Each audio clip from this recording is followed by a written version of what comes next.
My daughter called it a gift. She said the lake house in Oregon was exactly what I needed after 32 years of cardiology. 2 weeks of fishing, silence, and mountain air. She even packed my bag. I remember thinking how thoughtful she had become. I remember thinking my son-in-law had finally grown into the man I'd hoped she'd married. I was wrong about both of them. I pretended to leave. I watched from a distance instead. And on the third night, my neighbor crossed the street in the dark and told me something that stopped my heart more completely than any arrhythmia I had ever treated. She told me what my daughter had been doing while I slept under my own roof. When I heard it, I understood that everything I had spent 32 years building was already halfway out the door. Before we go any further, please subscribe to Ember Vengeance and leave a comment telling me where you're watching from. This story changed how I think about family, trust, and the kind of evidence you need to protect yourself from the people who claim to love you. The first sign came on a Tuesday in March, 7 months before any of this began to make sense. I had come downstairs at 6 in the morning the way I always did, earlier than everyone else in the house, earlier than the sun over the Cascades. My daughter and my son-in-law had been staying with me since December, a temporary arrangement after their apartment lease ran out, and they were, as my daughter put it, between situations. I did not press for details. She was 34, and I had learned long ago that pressing for details with her produced walls, not answers. The coffee maker was already running. That struck me immediately, because I was always the first one awake. Always. 32 years of hospital rounds had wired my body to rise at 5:45 regardless of circumstance. I stepped into the kitchen and found my son-in-law standing at the counter with his back to me. Leafing through a stack of papers, he quickly folded and slid under the cutting board when he heard my footsteps. "Good morning," I said. He turned and smiled with every tooth showing. "Morning, Doc." Couldn't sleep. He called me Doc. He had called me that since the first time my daughter brought him home 6 years ago, and I had never corrected it because I assumed it would eventually become Dad. It never did. In retrospect, that told me something. I poured my coffee and watched him make small talk about the weather, about a hiking trail he wanted to try, about whether the Blazers had a shot this season. His hands were slightly too still on the counter. Men who have nothing to hide do not hold their hands that deliberately. After he went back upstairs, I lifted the cutting board. The papers were gone.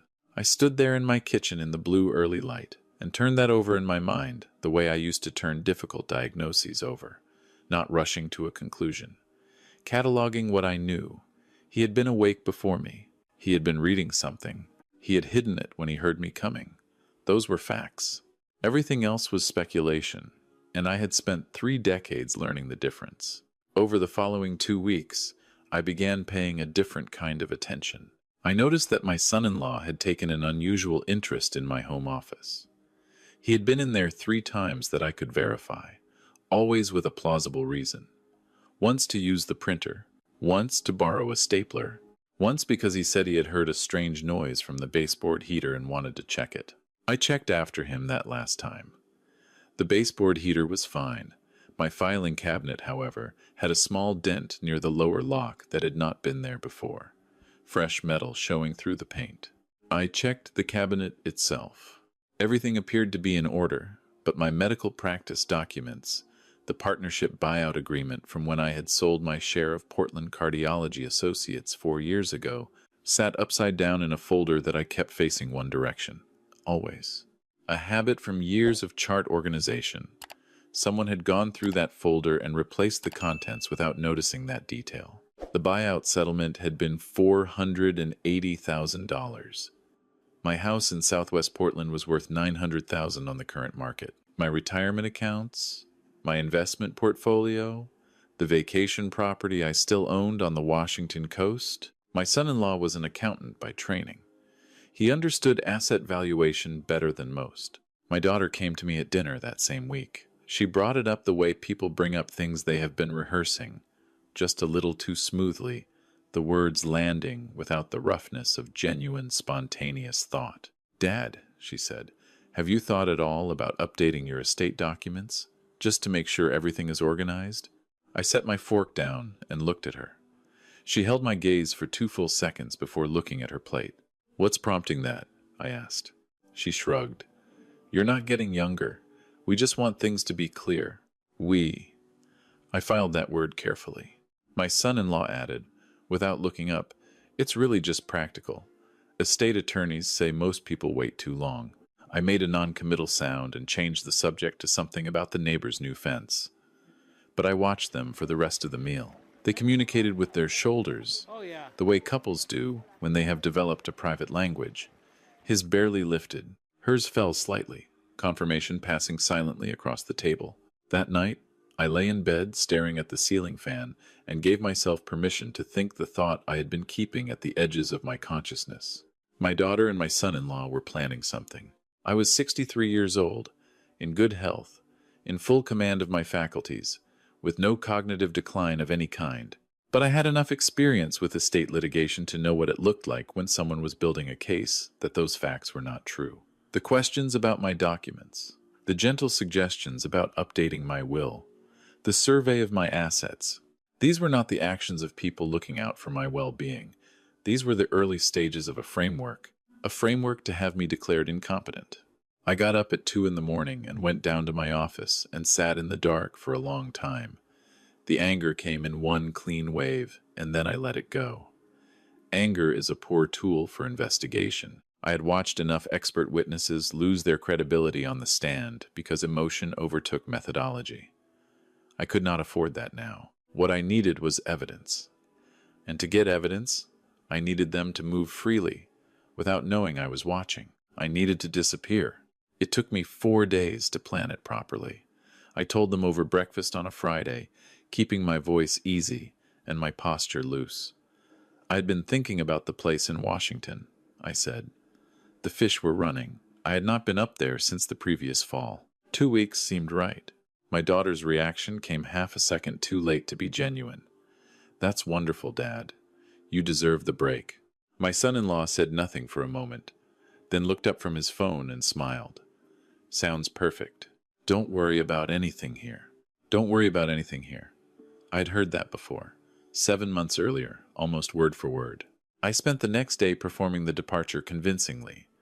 Fishing gear from the garage, waders and tackle box, and the old spinning rod I had not used in 3 years. I spread a Washington state map across the dining room table and traced a route with my finger while my daughter looked on. I booked a cabin reservation on my phone, making sure she could. I packed a suitcase with 3 days of clothes and my reading glasses and the kind of mundane personal items that communicate genuine leisure travel. Underneath all of it, I packed other things. The small monocular I had used for birdwatching before my wife passed. A legal pad. A voice recorder no larger than a thumb drive. My old hospital ID badge, expired but still bearing my photograph, and the institutional gravity of 32 years. I hugged my daughter at the door. She held on a moment longer than usual. I chose to notice that without interpreting it. My son-in-law shook my hand firmly on the porch. Take care of yourself, Doc. I will, I said, and I meant it differently than he understood. I drove north on I-5 for 20 minutes, then exited and doubled back on surface streets to Multnomah, where a commercial motel sat off Barber Boulevard between a Vietnamese restaurant and a tire shop. I paid cash for 3 nights and asked for a room facing the parking lot. The desk clerk was 20 years old and uninterested in my life, which was exactly what I needed. I ate a sandwich I had packed, drank a bottle of water, and waited for dark. My neighborhood had been built in the 1950s, the kind of southwest Portland block where the houses had deep porches and mature Douglas firs that created useful shadow after 9 at night. I knew every property on my street. I knew which house had been vacant since the previous fall after the owners relocated to Arizona. I knew the lockbox code because I had overheard the listing agent giving it to a prospective buyer 3 months earlier. 4 digits. The kind of thing a cardiologist with a good memory does not forget. I parked 2 blocks over and walked in through the side yard. The vacant house smelled of dust and old carpet and the particular loneliness of empty rooms. I moved through it without lights and found the front bedroom window that looked directly across the street at my house. I set up my camp chair, adjusted the monocular, and trained it on my own living room. They were both awake. My son-in-law paced near the front windows, My daughter sat on the couch with her laptop open, her posture forward, fingers moving, not browsing, working, coordinating. I watched them for 4 hours that first night and did not sleep until nearly 3 in the morning. I came back the second night and the third. I documented the lights, the schedule, the visitors. A man came on Wednesday afternoon in a gray sedan that I did not recognize. He carried a leather portfolio and wore the particular expression of someone performing a professional service rather than a social call. He stayed 45 minutes. My son-in-law walked him to the door, and they shook hands on the porch. On Thursday evening, I heard the gate on the side of my house open and close twice. My son-in-law carried 2 cardboard boxes from the garage to his car trunk in the dark. I was photographing all of it. On the 4th night, I heard footsteps on the porch of the vacant house. My entire body went still. I lowered the monocular and turned toward the door with my phone in my hand, thumb hovering over 911, running through explanations that a man with no legal right to be in this house could plausibly offer the responding officers. The door opened. A woman stepped through it, and the streetlight coming through the gap behind her caught white hair pulled back in a loose braid and the face of my neighbor from 4 houses down. "Dorothy," I said, which was not eloquent, but it was the only word I had. She closed the door behind her with the ease of someone entering a room she had reserved. She was 71 years old, a retired occupational therapist, and she had lived on this block 4 years longer than I had. She wore a canvas jacket and carried a thermos, and her expression held no surprise whatsoever at finding me sitting in the dark with surveillance equipment pointed at my own house. "I've been watching you watch them," she said. "I figured it was time we talked. How long have you known?" She set the thermos on the windowsill and pulled a small spiral notebook from her jacket pocket, long enough to have written some of it down.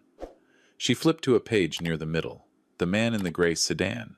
His name is Gerald Fitch. I wrote down his license plate the second time he came, which was 3 weeks ago. You were still living in your house then?" I stared at her. "3 weeks ago? He came twice before you left." She kept her voice level, the way people do when they are delivering news they know will cause damage. I looked him up. He is a geriatric care consultant, the kind that assesses cognitive function. The room shifted slightly. Not from shock, from confirmation. They were building the record before they even suggested the vacation. The visits, the questions about my documents, the gentle observations about my memory at dinner. They had started weeks earlier than I realized. "How do you know all this?" I asked. She poured coffee from the thermos into the cap and offered it to me. "I've lived alone for 9 years. I pay attention to my street." She paused. "And because your daughter came to my door 6 weeks ago asking whether I had noticed any changes in you. Whether you seemed confused. Whether you repeated yourself." My hands tightened around the coffee cap. "What did you tell her?" Dorothy looked at me directly. "I told her you seemed exactly the same as you had for the last 15 years. She said nothing more about it. She pulled her chair up beside mine and raised her own small set of opera glasses to the window and settled into the work beside me the way someone does who has already decided to be in it. I did not ask why. I waited instead. After a while she said, "I had a husband who was doing this to his mother when I met him. I didn't know for the first 2 years. By the time I understood what was happening, she had lost control of her accounts. She passed before any of it was resolved." She said it with the flatness of something she had made peace with, by saying it many times. "I've thought about it ever since." "I understand," I said. "No," she said, "not yet. But you will, when you see what they do tonight." She had predicted it the way she might predict rain after watching a specific formation of clouds. She had patterns. I didn't. At 11:40, a second car came, not the gray sedan, a black SUV with a California plate that she was already writing down before it stopped at the curb. A woman got out, late 30s, professional clothing at midnight, a document folder tucked under one arm. Dorothy said quietly, "She came once before, 2 weeks ago while you were still home. Your daughter met her in the driveway." My daughter opened the front door. The woman went inside. My son-in-law was already at the table. I raised the monocular. Dorothy raised her glasses. We both went quiet. What I could see through my own living room window was 3 people gathered around my dining table, the same table where I had eaten 30 years of breakfasts, helped my daughter with geometry, homework, Sat with my wife in the last months when she could still sit at a table. They spread documents across it with the comfort of people who had done this before. The woman from California laid out papers in sections. My son-in-law leaned forward and pointed at something. My daughter sat back slightly, arms crossed, but she did not leave the table and she did not push the papers away. Dorothy said, "The woman with the folder. I think she may be an attorney." I photographed what I could through the window. 60 yards with window glare was difficult but not impossible, and the timestamps mattered as much as the clarity. At 12:20, voices came through the gap in the window Dorothy had quietly opened 2 inches. The attorney's voice, carrying on the still June air. If the assessment from Dr. Fitch supports diminished capacity, the petition timeline accelerates. We'd be looking at a conservatorship hearing within 90 days. My son-in-law, that's what we need. The property plus the investment accounts. The Coast Place. My daughter said something I could not make out clearly. The attorney again. The key is documentation. Behavioral observations, date stamped. The more consistent the record, the stronger the case. My son-in-law, we've been building that for 4 months. 4 months. While I was making Sunday dinners in my own kitchen and asking about their job search and thinking my daughter was finally letting me back into her life. 4 months. Dorothy touched my arm. She said nothing. She did not need to. I breathed. Let the wave come through and pass. Then I raised my phone and kept photographing.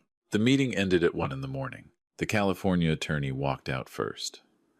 My son-in-law walked her to her car and they spoke briefly on the sidewalk. Handshake. She drove away. He stood on the porch for a moment, looking at the neighborhood, and I held myself perfectly still in the dark behind a window 30 feet from where I had a clear view of his face. He looked satisfied. He went back inside. The lights went out by 1:30. Dorothy poured the last of the coffee and we sat in the dark without speaking for a while. "What will you do?" she asked finally. I said, "The same thing I did for 32 years when someone's heart was in trouble. Stabilize first, then diagnose, then act." She nodded. "What do you need from me?" "Your notes. And your testimony, if it comes to that." She closed her notebook and held it out to me without hesitation. I drove back to the motel and did not sleep. Instead, I opened my legal pad and began listing what I had and what I still needed. I had surveillance photographs with timestamps. I had Dorothy's written observations going back 6 weeks. I had overheard testimony. I had the name Gerald Fitch and the name of a California attorney I would identify by morning. What I needed was the documents themselves, the assessment reports, the petition paperwork, the forged or manipulated records they would use in court. Without those, I had strong evidence of intent, but limited evidence of the specific fraud. That meant I needed to go back inside my own house. Thursday morning. My daughter went to yoga at 8:15. I had watched that schedule for 6 weeks without knowing I was doing it. The way you accumulate knowledge about people you live alongside without categorizing it as intelligence. My son-in-law worked from home but took a standing call from 9 to 10 every Thursday that he conducted from the back patio with his headphones on, facing the garden. 25 minutes. That was my window. I parked around the corner and walked to my own front door with my key in my hand, moving at a normal pace, the pace of a homeowner and not an intruder, because I was a homeowner and not an intruder. The lock turned. The door opened. The house smelled the way it always had, coffee and old wood, and the faint cedar from the closet inserts my wife had chosen 20 years ago. It felt wrong to be moving quietly through it. I went directly to the guest room, which my son-in-law had converted into a working space. The desk was organized with the precision of someone who understood numbers, everything labeled, everything sorted. I pulled the bottom drawer. The files were there. A full accordion folder with my name on the label tab. Not their name. My name. As if they had already taken ownership of the documentation of my own cognitive state. I spread the contents on the desk and photographed each page. Gerald Fitch's preliminary assessment report, dated 6 weeks prior. Noted concerns about executive function. Observed hesitation in recall tasks. Mild inconsistency in chronological orientation. Every sentence clinical. every sentence designed to seed doubt rather than establish fact. I had administered enough cognitive assessments during my career to recognize the difference between a legitimate finding and a record being manufactured toward a predetermined conclusion. He had seen me twice. I had not known either visit was an assessment. The petition draft, prepared by a law firm out of San Francisco. Petitioner listed as my daughter, supported by co-petitioner, my son-in-law. The basis: progressive cognitive decline, rendering the respondent unable to manage financial affairs or make sound decisions regarding assets. The remedy sought: full conservatorship of person and estate. Beneath the petition draft, a separate document I almost missed. A property valuation for my coast house, completed by a Washington real estate broker, and a preliminary listing agreement, not signed yet, but drafted. The broker's name was at the top. The listed seller was not me. It was my son-in-law's LLC. I stood very still with that page in my hands. My Washington property was in my name alone. For it to be listed under his LLC, the ownership would need to have been transferred, which meant there was either a transfer document I had never signed, or one that I had signed without understanding what I was signing, or one that bore my signature without my knowledge. I pulled out every remaining page in the folder, and I found it. A quitclaim deed dated 8 months prior, transferring the Washington coastal property from my name to my son-in-law's LLC for $1 in consideration, signed, ostensibly, by me. I know my own signature. I have signed my name at the bottom of 32 years of medical records, clinical notes, legal documents, letters of recommendation, and research papers. I know the particular leftward lean of my capital R, the way I close the loop on my lowercase d, the slightly elevated crossbar on my lowercase t. This signature had none of that. Someone had copied the shape of my name without understanding the architecture of it. The proportions were right. The flow was wrong. I photographed every page from 6 different angles. I replaced everything exactly as I had found it. I walked back out through my own front door at 8:53, 7 minutes before my window closed. Sitting in my car around the corner, I called Dorothy. I said, "I have the documents. Forged deed, fabricated assessment, full petition." She was quiet a moment. "When will you move?" "Not yet. I need 3 things in place first. Then I'm going to let them walk all the way to the edge before I stop them." She said, "You sound like a man who's done this before." I said, 32 years of watching people's hearts fail teaches you one thing. The moment you intervene matters as much as how you intervene. The next 6 days were the most precise work of my life, and I had spent decades performing procedures where a millimeter mattered. The first morning, I drove to the county assessor's office and filed a formal notice of dispute regarding the quitclaim deed transfer, attaching my sworn affidavit that I had never executed or authorized the transfer, never received consideration, and had no knowledge of the document until 48 hours prior. The clerk was 20 years from retirement and stamped the paperwork with the practiced gravity of someone who had seen this particular kind of trouble before. The notice created a legal cloud on the title that no buyer's attorney would allow to close through without resolution. That afternoon, I went to see Patricia Ng. I had known Patricia since she was a second-year law student doing a rotation in the medical center where I worked. She had become one of the better estate and elder law attorneys in Portland, and she owed me a favor in the way that people owe favors when someone writes a letter that changes the trajectory of a career. I had written hers 22 years earlier. I laid out the facts across her conference table without embellishment and without emotion. The conservatorship petition being prepared, the fabricated assessment, the forged deed, Dorothy's documentation, my surveillance photographs. She read through everything twice before speaking. "The deed forgery is criminal," she said.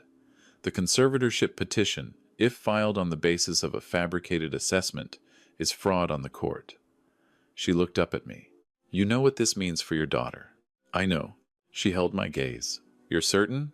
A cardiology colleague of mine once asked me something similar before I testified in a malpractice case involving a surgeon who had been his resident.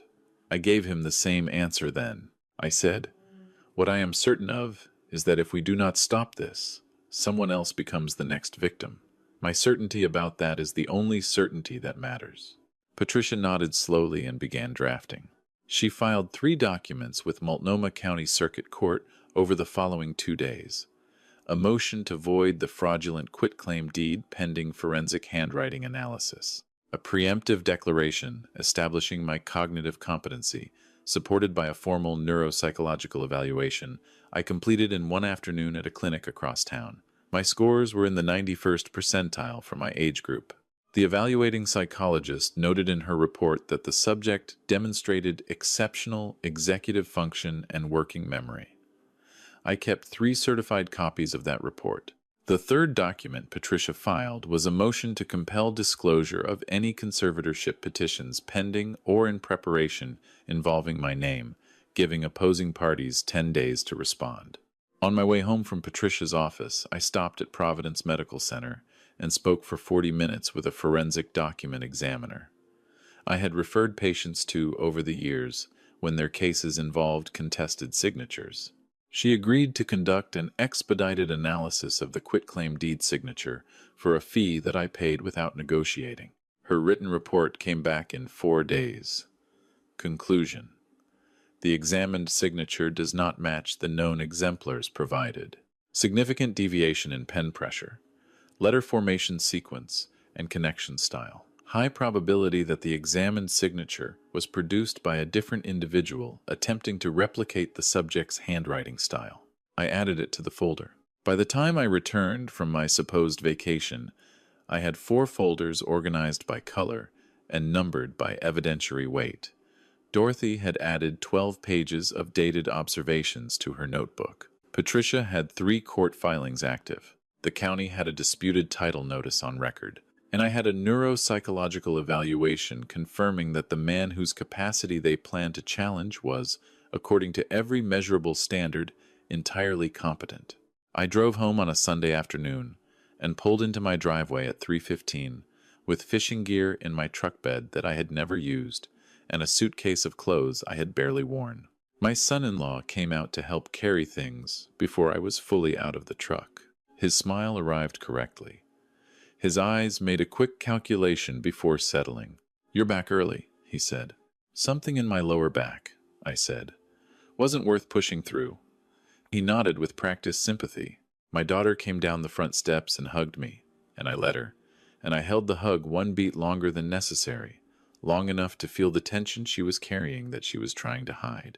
Inside the house, she made tea, and they sat with me at the kitchen table and asked about the trip in the careful, attentive way of people performing consideration. I answered vaguely, "A little forgetful lately," I admitted, which was a lie I delivered with the precision of a man who had learned to manage information in courtrooms. I set my tea mug in the wrong spot, deliberately, let my eyes unfocus for a moment when my son-in-law asked me a direct question.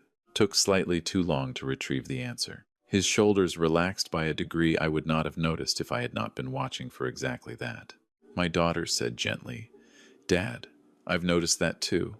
A little more than before." "Have you?" I said, as if the thought was new to me. My son-in-law said, "It's probably nothing, but it might be worth talking to someone, just to be on the safe side." My hand went to my pocket, where the voice recorder was running. Everything was being captured. Over the next 3 days, I gave them exactly what they needed to feel certain they had this under control. I asked my daughter twice about something she had already told me.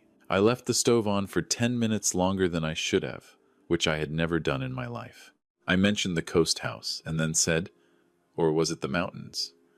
As if I could not quite locate my own property in my memory. My son-in-law's posture changed by the 2nd day. He moved through my house with a different quality of ownership. He used my desk without asking. He went through the mail on the hallway table. He made phone calls from my kitchen that he did not end when I walked in. My daughter avoided my eyes. On the 3rd night, I stood in the darkened hallway outside the guest room and listened through the door. My son-in-law's voice, low and certain. "Fitch's assessment plus what we've documented this week. That's enough. We file Monday." My daughter, quieter. "And the coast property is already listed? It goes active the same day we file. Concurrent." She said something I could not make out. Then, what if he contests it? He said, "With what?" He barely remembered where the property was yesterday. His own words. His own manufactured words. I lifted my phone and recorded 17 seconds of conversation through a half-inch gap in a doorway in my own house, then walked back to my bedroom with the kind of steadiness that comes not from calm but from absolute certainty of purpose. I texted Patricia from under the covers. "They're filing Monday. I want to be at the title company when the coast listing goes active." She responded in 4 minutes. Already arranged. "Tuesday, 10 a.m., Westside Title. I'll be there. Bring Dorothy." I closed my phone and slept better than I had in months. Tuesday morning. I dressed in the dark before either of them was awake. Navy sport coat, the one I wore for hospital board meetings. The folder Patricia had prepared sat in my briefcase alongside my own documentation. I went downstairs, made coffee, left a note on the counter saying I had a doctor's appointment. Routine, harmless. Exactly what they expected from a man whose grip on his own affairs was loosening. Dorothy was waiting in her car 2 blocks down. She was wearing the kind of composed expression that people wear when they have been preparing for something for a long time, and the day has finally arrived. She said, "Are you ready?" I said, "I've been ready since I found those scratch marks on my filing cabinet." We drove across the river to Westside Title. Patricia was in the parking lot. She gave me a brief nod, and we went in. The conference room was on the 2nd floor, glass-walled and already occupied. My son-in-law sat on the left side of the table in a jacket I did not recognize, which told me he had purchased it for this occasion. Beside him sat a man I identified immediately as Gerald Fitch from the photograph on his professional website. Across from them, a young title officer organized paperwork with the distracted efficiency of someone processing a routine transaction. A woman I did not recognize sat at the far end of the table with a document folder. California attorney. The same one from the midnight meeting. I opened the door. The conversation stopped before I fully entered the room. My son-in-law's face passed through 4 expressions in approximately 1 second and arrived at a mask of controlled surprise that was not quite tight enough. He said, "What are you doing here?" I set my briefcase on the table and opened it. I took my time. "Good morning." My voice had the same register it used when I addressed hospital grand rounds, the register that does not invite interruption. "I'm Raymond Holt. I believe you are currently processing a property transaction involving my coastal home." The title officer looked up. "You're the owner of record?" "I am." I placed the county dispute notice in front of her. "This transaction cannot proceed. That property is subject to an active title dispute filed 6 days ago, and the transfer of ownership you may be relying on is the subject of a pending court challenge on grounds of forgery." The California attorney said, "Mr. Holt, I think there may be some confusion here." "There is no confusion on my side," I said. Patricia placed the deed challenge motion in front of the attorney. Multnomah County Circuit Court. Filed last week. You can verify the case number. My son-in-law's voice came out flat. "We have documentation of your cognitive state. You have a diagnosed impairment." I looked at him for a moment. Then I opened my second folder and removed the neuropsychological evaluation. I placed it on the table so everyone could read the letterhead. I said, "I had a full evaluation 12 days ago, 91st percentile executive function for my age." I removed the forensic document examiner's report. I said, "The signature on your quitclaim deed is not mine. That is the written conclusion of a forensic examiner with 19 years of experience and court-certified standing." Gerald Fitch had not moved or spoken since I entered the room. I turned to him directly. "Dr. Fitch, I read your preliminary assessment. I noticed you characterized 2 incidents of hesitation in recall tasks as clinically significant. I'd like to know the date and setting of those incidents, because I don't recall interacting with you in any context I understood to be a clinical assessment." He said, "Your daughter arranged the meetings." "My daughter was present during all contact?" He shifted in his chair. "In both instances, yes," I said. "Then you should be aware that conducting a cognitive assessment on an individual without their knowledge or informed consent is an ethical violation of the standards of your licensing board. I've already sent a formal complaint." Patricia laid the complaint confirmation on the table. "You may want to consider your exposure here carefully. Fitch stood up. He picked up his folder, said something to the title officer about needing to verify the scope of his engagement, and left the room without looking at my son-in-law. The title officer looked between the remaining people at the table. She said, "I'm going to need to pause this transaction pending resolution of the title dispute. I'm also obligated to note these documents for our compliance file." The California attorney said, "I'll need a moment to consult with my clients." She pulled her phone out. My son-in-law leaned toward her and said something low. She shook her head. Dorothy, who had been sitting beside Patricia in the back of the room, and whom my son-in-law had not acknowledged because he did not think she was relevant, opened her notebook. She said in the clear, precise voice of a woman who had spent 40 years in clinical settings, "I have 7 weeks of dated observations of activity at the respondent's property, including 2 visits from Dr. Fitch prior to the respondent's absence, and a recorded midnight meeting on June 17th. I am prepared to testify to all of it." My son-in-law looked at her for the first time. He said nothing. I removed my recorder from my breast pocket and pressed play. My son-in-law's voice, clear through the small speaker. "Fitch's assessment plus what we've documented this week, that's enough. We file Monday." My daughter's voice responding, his voice continuing, "With what?" He barely remembered where the property was yesterday. The room was completely silent, except for the recorded voices of 2 people who had believed they were speaking privately in a house where no one was watching. I stopped the recording. I addressed the title officer. "I want it noted for your file that I never had any diminished cognitive function, that the documentation presented to support that claim was fabricated, and that the individual who organized this scheme arranged for a geriatric assessment of a competent adult without his knowledge or consent as part of a broader fraud." The title officer was already typing. The attorney said quietly to my son-in-law, "I'm going to need to withdraw." He said, "You can't just..." She said, "I can, and I am." She gathered her folder, stood, and looked at me with an expression that was neither friendly nor hostile. "I apologize for my role in this. I was misled about the nature of the documentation." I said, "I appreciate that. I'd encourage you to document what you were told versus what you now know. It will matter." She left. My son-in-law sat at the table for a moment longer. He looked at me across the documents spread between us, and I saw something in his face that was not the calculation I had watched for weeks. It was the look of someone who has run out of moves and knows it. He said, "This isn't what you think."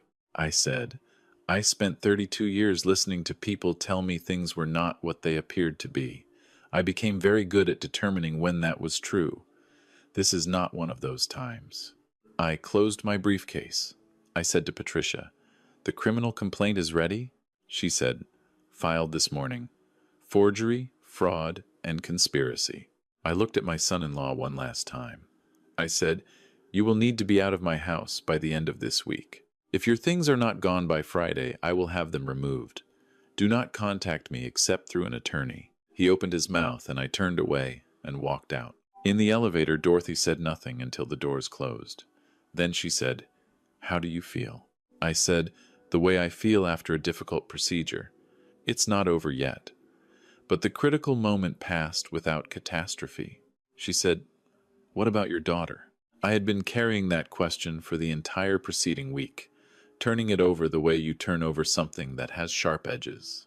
I said, "She made choices. She'll face the consequences of those choices. But I'm not ready to consider her unrecoverable." That was the most honest thing I said in all of it. Over the following 3 weeks, the case moved through the system the way legal cases do, grinding and incremental and unglamorous. Patricia handled the criminal referrals. Forgery charges were filed against my son-in-law relating to the quitclaim deed. Conspiracy charges were added when it emerged through discovery that the California attorney had been engaged by my son-in-law under false pretenses, and that Fitch had been directed to conduct the assessments under a cover story about routine elder care consultations. Fitch's licensing board opened a separate investigation. My daughter was not charged. The evidence of her specific role did not meet the threshold for prosecution, though the civil complaint Patricia filed named her in connection with the Coast property scheme. That case was still pending when I last updated this. She called me 6 weeks after everything collapsed. The conversation was difficult in the way that conversations are difficult when the person on the other end knows they have done something that cannot be undone and does not yet know how to begin speaking about it. We did not resolve anything, but she called. My son-in-law accepted a plea agreement that included probation, community service, restitution, and a permanent bar from serving as a fiduciary or financial agent for any individual over 65. His name went into a registry. Whatever shape his life takes from here, it will carry that. The coast property stayed in my name. The quitclaim deed was formally voided. The county struck the fraudulent transfer from the record. I hired a locksmith the day after the title company meeting and changed every lock in my house and my shed and the gate on the side fence. I set up a proper security system that I chose and understand and control. I met with an actual estate attorney, a different one, and set up a legitimate revocable trust with named trustees who are not family members. Dorothy and I started a weekly coffee arrangement. She brings the thermos. I make the eggs. We are working with 2 other neighbors on a neighborhood watch structure specifically designed to protect residents over 60 from financial exploitation. There is more need for this than most people realize. The isolation that comes with age, the desire to believe your family is trustworthy, the way cognitive decline can be manufactured from nothing when someone is motivated enough to manufacture it, these are not rare circumstances. They are patterns.